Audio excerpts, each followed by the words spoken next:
ইসরায়েলের সঙ্গে মধ্যপ্রাচ্যের সবচেয়ে শক্তিশালী দেশ সৌদি আরব কূটনৈতিক সম্পর্ক গড়ে তুলবে বলে আশা ব্যক্ত করেছেন মার্কিন প্রেসিডেন্ট ডোনাল্ড ট্রাম্প। তার শাসনামলে আব্রাহাম চুক্তির প্রসারণ ঘটবে বলেও আশাবাদ ট্রাম্পের। ফক্স বিজনেস নেটওয়ার্ককে দেয়া এক সাক্ষাৎকারে এমন মন্তব্য করেন মার্কিন প্রেসিডেন্ট। ওয়ালটন এখন দেশের সীমানা পেরিয়ে পৌঁছে গিয়েছে 50টিরও বেশি দেশে।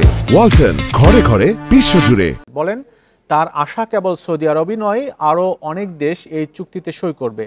2020 সালে আব্রাহাম চুক্তির অধীনে 4 মুসলিম দেশ ইসরায়েলের সঙ্গে কূটনৈতিক সম্পর্ক স্থাপন করে, যার মধ্যে সংযুক্ত আরব আমিরাত ও বাহরাইন ছিল অন্যতম। এছাড়াও রয়েছে মরক্কো ও সুদান।